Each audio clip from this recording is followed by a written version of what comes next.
A $1 trillion market cap for Quant, $74,500 per QNT. Is this really a possibility? Is this going to happen? Let's talk about it. Hey, ladies and gentlemen, welcome back to the channel. As always, it is Nick here back with your daily crypto news and analysis. And today we're going to be talking about the possibility of where can QNT really head to in the future. First off, I think that right now, being in crypto is a very monumental moment for anyone that is right now positioned in an asset, looking at crypto, learning about crypto. Just anybody who is trying to be a part of this market in general is part of history. And the reason why I say that is because the payment infrastructure that we are running on today is well overdue for an entire new revolution. It's been well over 30 years since the past, monumental innovation has come to the payment sector, and I do believe that crypto will be that next, major push within the financial system. We've discussed it, we've talked about it, especially in regards to DLT. Now, QNT at a $1 trillion market cap would be well worth over Bitcoin at a $1 trillion market cap because of tokenomics. Quant has superior tokenomics compared to Bitcoin. Bitcoin has paved the way for a lot of these assets to be realized. Bitcoin has, for the most part, served its purpose. And now I know that Bitcoin still gets the major spotlight. Everybody knows about Bitcoin.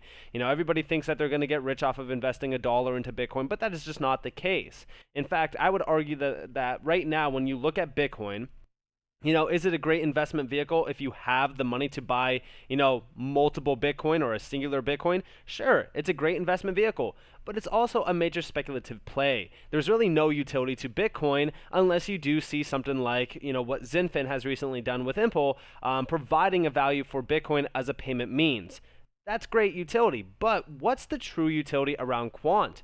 Because I don't think that people really realize how large QNT or Quant will actually be. So let's talk about that. So first off, when you go over to Quant's website, they do talk about the future of finance today. Words on the screen doesn't really mean much, right? You do see unlocking the power of blockchain for everyone, and a lot of people really kind of would look at this and just say, all right, yeah, it's just another marketing tactic. There's really nothing here. They're not really doing much, right? You see all like the markets that it is going after. And, I think that a lot of individuals need to understand select terminology within crypto. Interoperability is probably one of the, most overlooked use cases within crypto, because to most people, all they think about in terms of interoperability is blockchain interoperability. And it's easy to achieve this, where you have, multiple chains discussing, data with each other, or if you will, transacting data between each other. That's not that hard to really solve. What is hard to solve is having the idea of the legacy traditional systems being able to communicate and transact data with every single crypto chain in this market. That is what Quant has solved. And I know that that might not seem like a huge opportunity to most, but it is something special because we will not get to the point of mass adoption without something like that.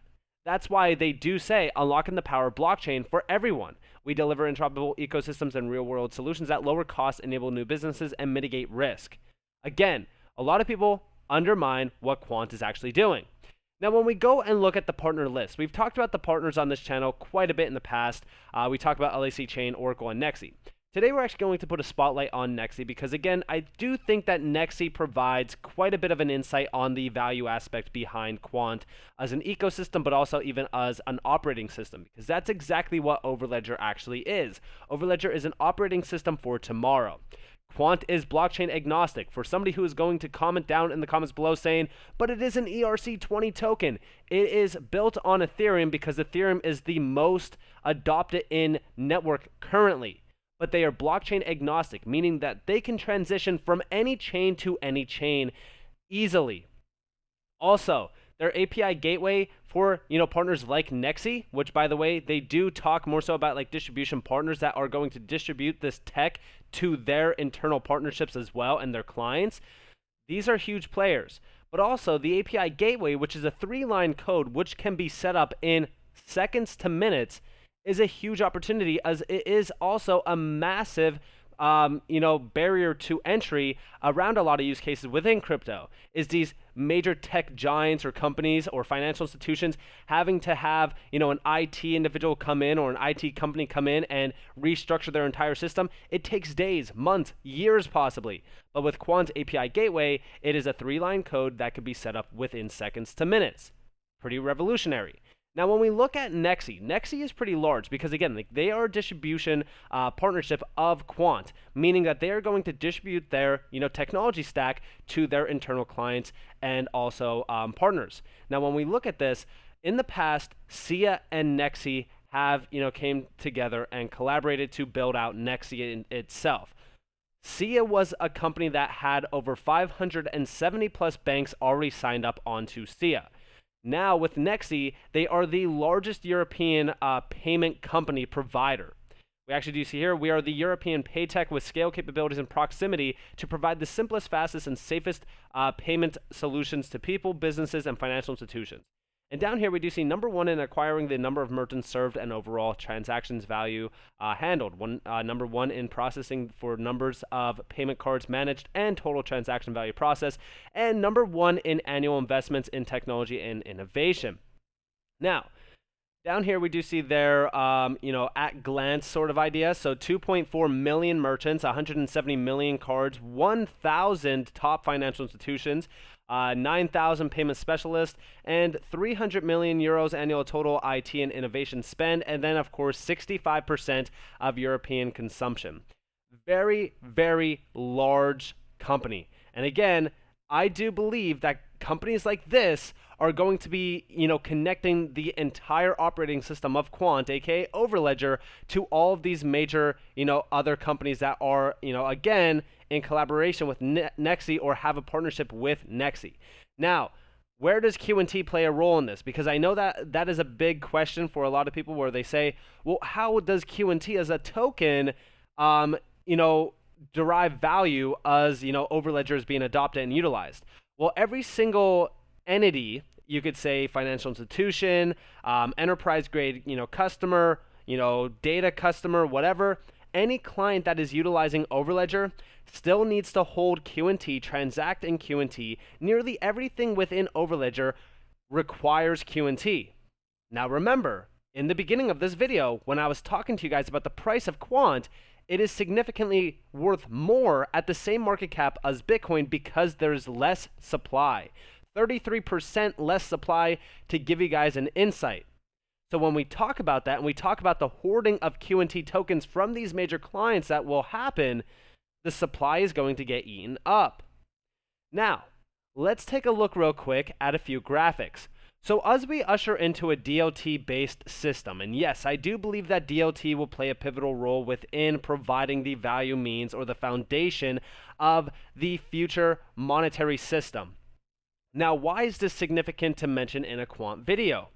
Well, it's because DLT still needs to have an interoperability layer between it with, of course, the legacy platforms, meaning XRP, HBAR, these other major, DLTs within the space will not be fully adopted in without an interoperability layer that can provide the value source of connecting that DLT to, of course, the legacy system.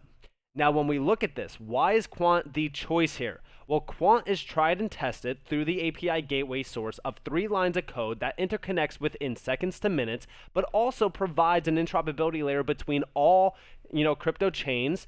And this is huge because it's not going to just be one DLT that grasps all the money. And yes, I'm sorry, XRP holders, it's not just going to grasp all the money. There's going to be multiple DLTs that do get adopted in, meaning all of the money flows around the world will be, being transacted on multiple DLTs, running over the interoperability layer underneath it that connects those DLTs to the legacy system. Meaning QNT will be the bridge for all of these investment vehicles, aka DLTs, to transact data from a DLT to a bank, and from a bank to a DLT, etc. Now, Again, we've already seen multiple graphics on this. This is from the Bank for International Settlements. This is from Financial Times graphic, source Santander InnoVentures.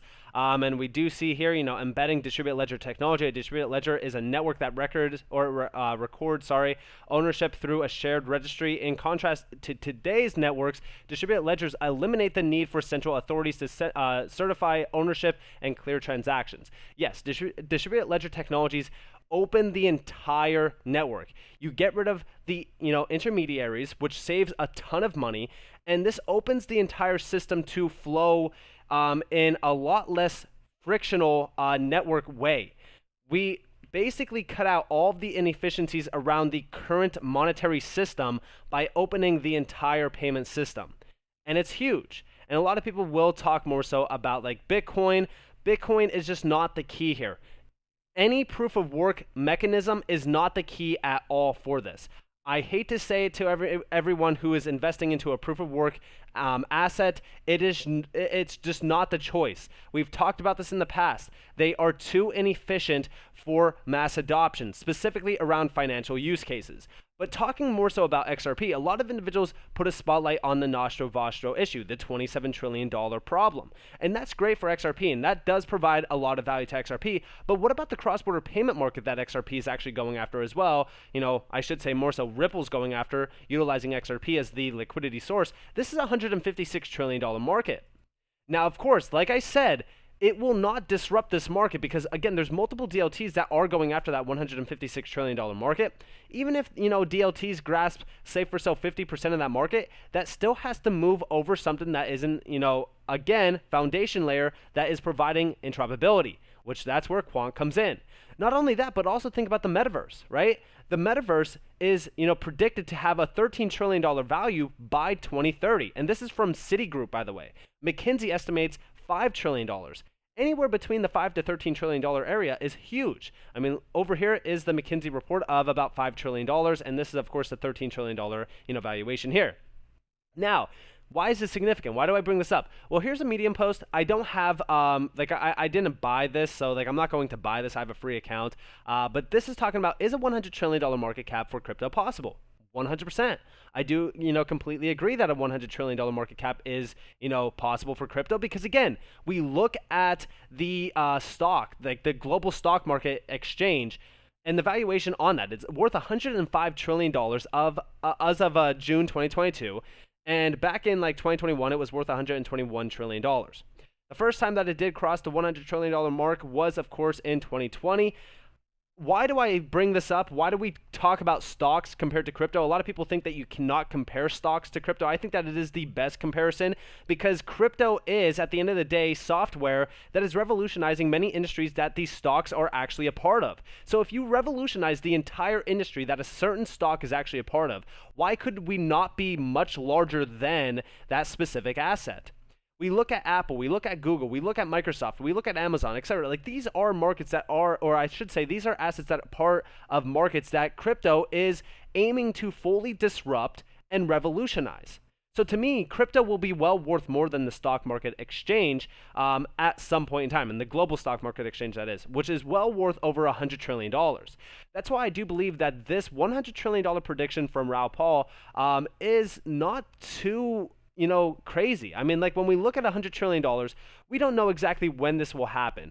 He does predict that this could happen around 2030. All we do know is that the future of this space is something, it's going to be something that shocks a lot of people. Because right now, currently, crypto is worth about roughly $1.10 trillion. That's a bare minimum price for what this market actually is doing and what it is going after. When we look at QNT and when we look at Quant, right? If we do get to even, we'll say, because I do believe that by 2024, by 2025, this market will be sitting at least a $6 to $10 trillion market cap. If Quant is holding, say for so 0.5% market share value or even 1% market share value, our upside potential is significant. And we even look at some of the assets that are in the top 10, even Dogecoin nearly holding 1% market share value.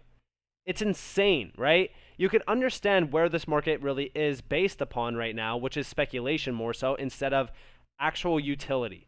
When a utility market is here, a lot of these assets that you do see in the top 10, top 25, top 50, even the top 100 will cease to even be, heard of. Because again, a lot of them are just not providing any value to this ecosystem. It's all speculative plays. But when we look at Quant and we look at QNT's future, I would say that QNT will easily surpass $100,000 per eventually. And the reason why I say that is because of the utility behind it, with what they have solved, with how much utility there is behind Overledger in general for a lot of like their partners, and of course like the clients that they are going after, with how much QNT those partners would actually have to be utilizing and transacting, the value of QNT will experience a network effect like no other. Bitcoin's network effects are just from individuals utilizing it as a payment means, but also even investing into it. And these are just retail individuals, billionaires, individuals that are rich, financial institutions, etc. Think about the value of Quant when a true network effect is ushered in, where Quant is being utilized by payment giants like Nexi on a day-to-day basis for Overledger or even Oracle. This is the time that I look forward to. When we look at QNT, a $1 trillion market cap is inevitable. But then you look at Bitcoin at its all-time highs of $70,000, QNT at that price or at that market cap would be worth nearly $100,000 at a $1.3 trillion market cap. This is why $100,000, and by the way, just for everybody out there, price predictions don't really matter too much. And I'm not trying to say like, hey, $100,000 for QNT will happen next year, the year after that. No, I'm saying in the long-term span of Quant, I see QNT being well worth as much, if not more, than Bitcoin. Not only off of the tokenomics, but also off of the utility alone. The future for QNT is something special, and I don't believe that people are watching it closely enough or even understanding the technology associated with it as well. So with that being said, I hope that you guys enjoyed this video. If you guys did, definitely leave a like, subscribe to notifications on if you guys want more free content. You guys are more than welcome to follow me on Twitter and join the free Discord down in the description below. As always, up to you all. Have a beautiful day or beautiful night wherever you guys are in this beautiful world. This has been Nick. Peace out, guys.